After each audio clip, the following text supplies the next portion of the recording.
Hello friends, स्वागत है आप सभी का जीके स्टडी में। दोस्तों, आज हम लोग आरपीएफ के प्रीवियस ईयर का क्वेश्चन देखेंगे जो 16/1/2019 के फर्स्ट शिफ्ट का पेपर है।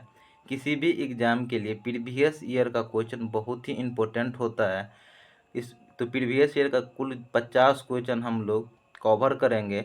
इसमें से आपका कितना सही होता है कमेंट करके हमें ज़रूर बताइएगा, और सेशन कैसा लगा ये भी बताइएगा। तो चलिए हम लोग बिना देरी किए हुए प्रीवियस ईयर का फर्स्ट क्वेश्चन देखते हैं। तो पहला क्वेश्चन है, काहिरा शहर निम्न में से किस नदी के किनारे स्थित है? तो इसका सही आंसर है ऑप्शन नंबर सी, नील नदी के किनारे। नील नदी सबसे संसार का सबसे बड़ा नदी है, सबसे बड़ा नदी है। कांगो नदी विषुवत रेखा को 2 बार काटती है, विषुवत रेखा को 2 बार काटती है कांगो नदी।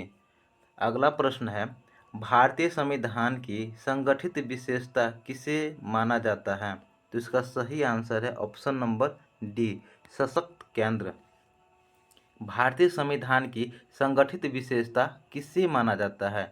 तो इसका सही आंसर है सशक्त केंद्र। अगला क्वेश्चन देखेंगे। अगला क्वेश्चन है, मौना लाओ ज्वालामुखी पर्वत किस द्वीप पर स्थित है? तो इसका सही आंसर है ऑप्शन नंबर सी, हवाई द्वीप पर। हवाई द्वीप अमेरिका में स्थित है, अमेरिका में स्थित है। हवाई द्वीप अमेरिका में स्थित है और यह प्रशांत महासागर में है। मौना लाओ ज्वालामुखी हवाई द्वीप में है जो अमेरिका में है। अगला प्रश्न है, शहद के उत्पादन में कौन सी क्रांति संबंधित है? तो शहद के उत्पादन में श्वेत स्वर्ण क्रांति, ऑप्शन नंबर बी, स्वर्ण क्रांति। श्वेत क्रांति दुग्ध उत्पादन से है, श्वेत क्रांति दुग्ध उत्पादन से है। जबकि पीली क्रांति तिलहन से, पीली क्रांति तिलहन से उत्पादन से संबंधित है। जबकि भूरी क्रांति उर्वरक से, भूरी क्रांति उर्वरक से संबंधित है। अगला प्रश्न देखेंगे। अगला प्रश्न है हमारा, अगला प्रश्न है, भारत का कौन सा संरक्षित क्षेत्र भारतीय जंगली गधों के लिए प्रसिद्ध है? तो इसका सही आंसर है ऑप्शन नंबर सी, कच्छ का रण। कच्छ का रण गुजरात में है, कच्छ का रण गुजरात में है। भारत का कौन सा संरक्षित क्षेत्र भारतीय जंगली गधों के लिए प्रसिद्ध है? तो गुजरात का कच्छ का रण। भगवान जगन्नाथ की रथ यात्रा का आयोजन किस राज्य में किया जाता है? तो इसका सही आंसर है ऑप्शन नंबर डी, उड़ीसा। भगवान जगन्नाथ की रथ यात्रा का आयोजन उड़ीसा में किया जाता है। अगला प्रश्न हम देखेंगे। अगला प्रश्न है, विशिष्ट बहुमत से क्या आशय है? तो इसका सही आंसर है ऑप्शन नंबर बी, सदन के कुल सदस्यों के 50% से अधिक और वर्तमान में उपस्थित सदस्यों के 2/3 का बहुमत और मतदान। अगला प्रश्न देखेंगे। अगला प्रश्न है, प्रसिद्ध पुस्तक मालविकाग्निमित्रम किसने लिखी? तो इसका सही आंसर है option number D, Kalidas. Kalidas को भारत का शेक्सपियर कहा जाता है, शेक्सपियर कहा जाता है। कालिदास को भारत का शेक्सपियर कहा जाता है। अगला प्रश्न देखेंगे। अगला प्रश्न है, समयावधि के अनुसार प्रो मार्शल ने बाजारों का वर्गीकरण कितने भागों में किया है? तो इसका सही आंसर हो जाएगा ऑप्शन नंबर सी, 4।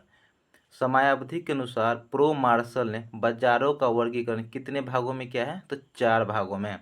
अगला प्रश्न है, प्रसिद्ध खिलाड़ी खाबसाबा जाधव का संबंध निम्न से किस खेल से है? तो इसका सही आंसर है ऑप्शन डी, कुश्ती। प्रसिद्ध खिलाड़ी खसाबा जाधव का संबंध कुश्ती से है।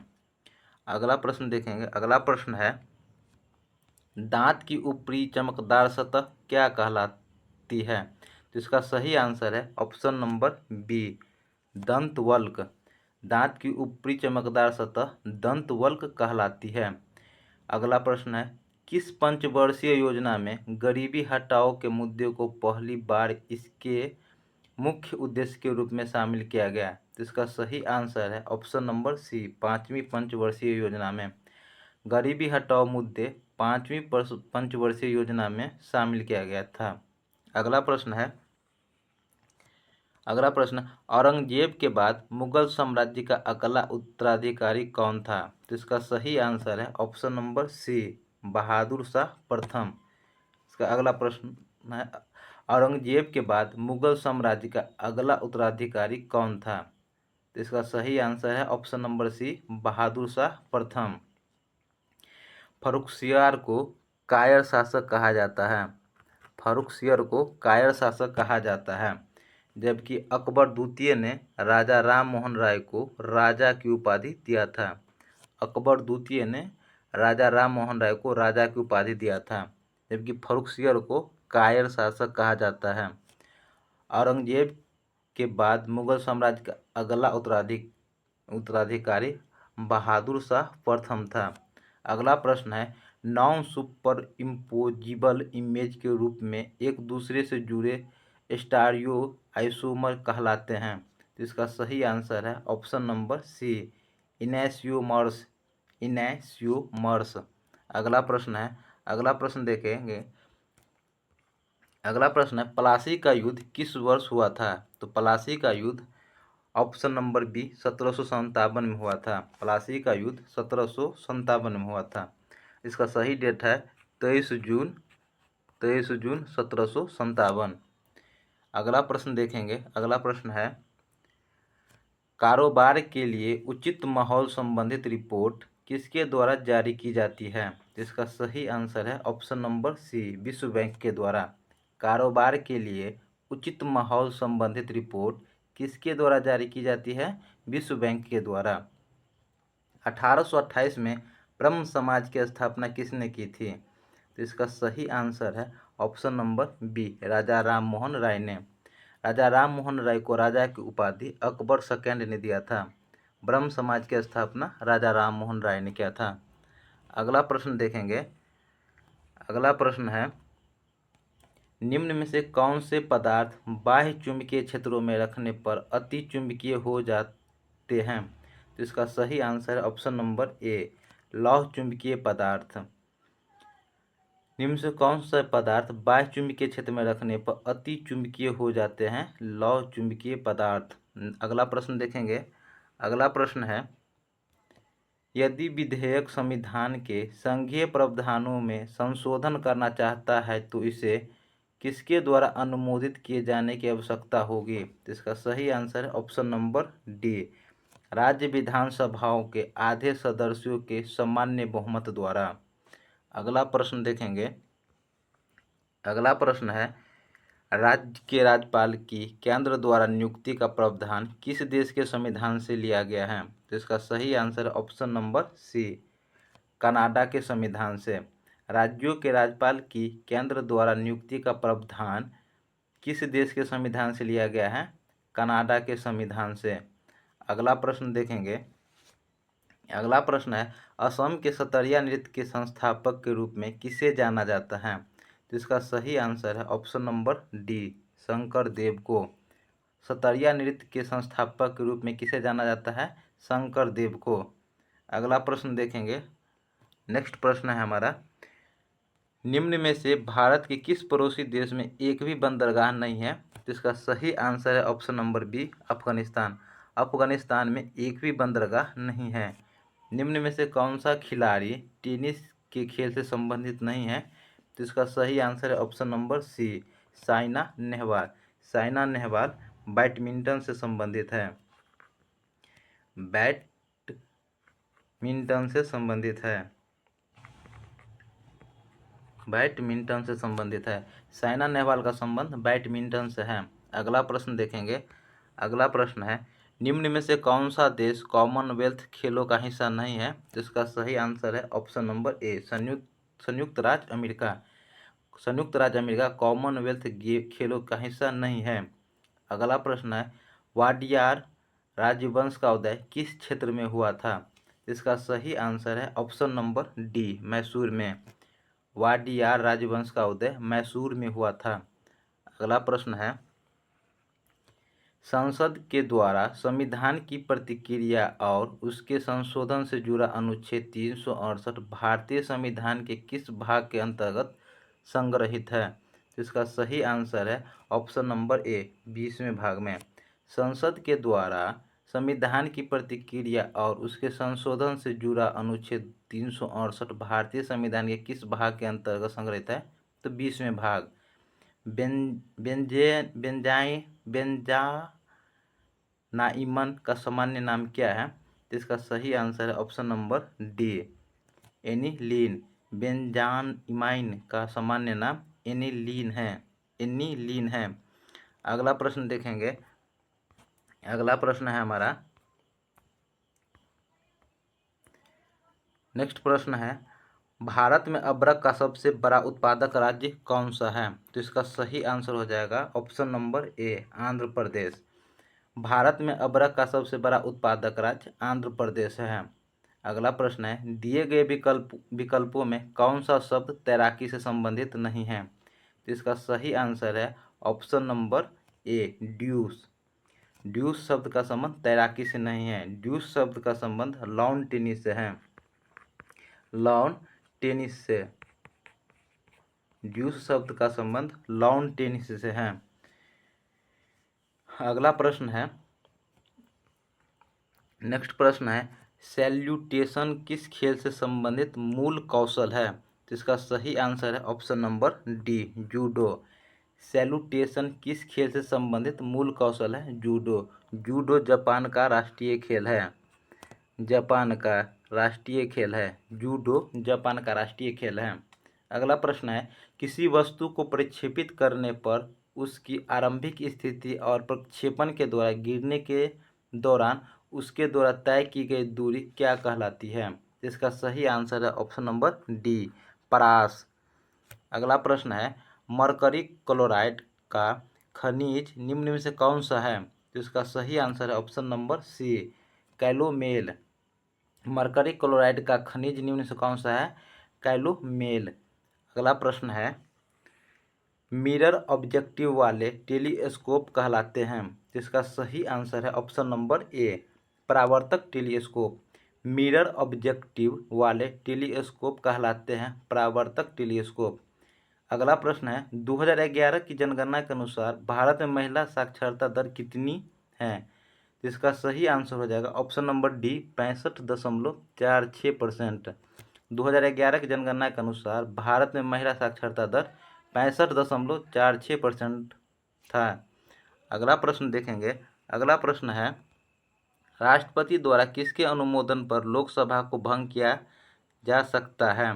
तो इसका सही आंसर है ऑप्शन नंबर सी, प्रधानमंत्री। राष्ट्रपति द्वारा किसके अनुमोदन पर लोकसभा को भंग किया जा सकता है? तो प्रधानमंत्री के। अगला प्रश्न है, भारतीय संविधान के अनुच्छेद 1 के द्वारा भारत को किस रूप में परिभाषित किया गया है? तो इसका सही आंसर है ऑप्शन नंबर सी, राज्यों के संघ के रूप में। भारतीय संविधान के अनुच्छेद 1 के द्वारा भारत को किस रूप में परिभाषित किया गया है? तो इसका सही आंसर है ऑप्शन सी, राज्यों के संघ के रूप में। अगला प्रश्न है, द्वितीयक जाइलम के हल्के रंग वाले बाह्य क्षेत्रों को किस नाम से जाना जाता है? तो इसका सही आंसर है ऑप्शन नंबर ए, सैपवुड। द्वितीय जाइलम में हल्के रंग वाले बाह्य क्षेत्र को किस नाम से जाना जाता है? सैपवुड। अगला प्रश्न है, मौलिक कर्तव्यों का संबंध निम्न में से किससे है? तो इसका सही आंसर है ऑप्शन नंबर ए, भारत के नागरिकों से। मौलिक कर्तव्यों का संबंध निम्न से किससे है? तो भारत के नागरिकों से। अगला प्रश्न है, बॉक्स जल संधि तस्मानिया को निम्न में से किससे अलग करती है? इसका सही आंसर है ऑप्शन नंबर बी, ऑस्ट्रेलिया से। बॉक्स जल संधि तस्मानिया को निम्न में से किससे अलग करती है? तो ऑस्ट्रेलिया से। केंद्र शासित प्रदेशों के लिए नियम कौन बनाता है? इसका सही आंसर है ऑप्शन नंबर सी, राष्ट्रपति। केंद्र शासित प्रदेशों के लिए नियम बनाता है राष्ट्रपति। किसी वस्तु के उत्पादन के लिए किसी कंपनी द्वारा किया गया खर्च कहलाती है? इसका सही आंसर है ऑप्शन नंबर डी, सामग्री लागत। किसी वस्तु के उत्पादन के लिए किसी कंपनी द्वारा किया गया खर्च कहलाता है सामग्री लागत। अगला प्रश्न देखेंगे। अगला प्रश्न है, संसदीय कानूनों में संशोधन किस बहुमत द्वारा किए जा सकते हैं? संसदीय कानूनों में संशोधन किस बहुमत के द्वारा किए जा सकते हैं? तो इसका सही आंसर है ऑप्शन नंबर डी, संसद के सामान्य बहुमत द्वारा। संसद के सामान्य बहुमत द्वारा। बंगाल में दोहरे शासन की नीति किसने लागू की थी? तो इसका सही आंसर है option number A, Robert Clive ने। बंगाल में दोहरे शासन की नीति किसने लागू की थी? रॉबर्ट क्लाइव ने। जबकि वारेन हेस्टिंग्स ने इसे समाप्त किया था। वारेन हेस्टिंग्स ने दोहरे शासन को समाप्त किया था, जबकि दोहरे शासन की नीति को लागू किया था रॉबर्ट क्लाइव ने और समाप्त किया था वारेन हेस्टिंग्स ने। अगला प्रश्न देखेंगे। अगला प्रश्न है, पेरियार ई.बी. रामास्वामी ने किस सुधार आंदोलन की शुरुआत की थी? तो इसका सही आंसर है ऑप्शन नंबर सी, आत्मसम्मान आंदोलन। पेरियार ई.बी. रामास्वामी ने किस सुधार आंदोलन की शुरुआत की थी? आत्मसम्मान आंदोलन। अगला प्रश्न है, सिमलीपाल संरक्षित जैव मंडल निम्न से किस राज्य में स्थित है? तो इसका सही आंसर है ऑप्शन नंबर सी, उड़ीसा में। सिमलीपाल संरक्षित जैव मंडल उड़ीसा में स्थित है। अगला प्रश्न है, निम्नलिखित नदियों में से कौन सी एक प्रायद्वीपीय नदी है? तो इसका सही आंसर है ऑप्शन नंबर बी, ताप्ती नदी। निम्नलिखित नदियों में से कौन सी एक प्रायद्वीपीय नदी है? ताप्ती नदी। अगला प्रश्न है, हॉकी के खेल से निम्न से कौन सा शब्द संबंधित है? तो इसका सही आंसर है option number B, penalty corner. Hockey के खेल से निम्न में से कौन सा शब्द संबंधित है? तो पेनाल्टी कॉर्नर। अगला प्रश्न देखेंगे। अगला प्रश्न है, अंडाशय के समीप स्थित नली के आकार का भाग क्या कहलाता है? तो इसका सही आंसर है ऑप्शन नंबर ए, वायु कोष्ठिका। अंडाशय के समीप स्थित नली के आकार का भाग क्या कहलाता है? वायु कोष्ठिका। अगला प्रश्न है, रामसर सम्मेलन किससे संबंधित सम्मेलन है? तो इसका सही आंसर है ऑप्शन नंबर ए, नम भूमि से। रामसर सम्मेलन किससे संबंधित है? नम भूमि से। अगला प्रश्न है, व्यापकता का सिद्धांत किस गवर्नर जनरल द्वारा लागू किया गया था? तो इसका सही आंसर है option number B, Lord Dalhousie के द्वारा। व्यापकता का सिद्धांत किस गवर्नर जनरल द्वारा लागू किया गया था? तो लॉर्ड डलहौजी के द्वारा। तो दोस्तों 50 क्वेश्चन कंप्लीट हो गया है। ये सेशन कैसा लगा आप लोग को ज़रूर कमेंट करके बताइएगा। मिलते हैं हम लोग अगले वीडियो में, तब तक के लिए जय हिंद, जय भारत।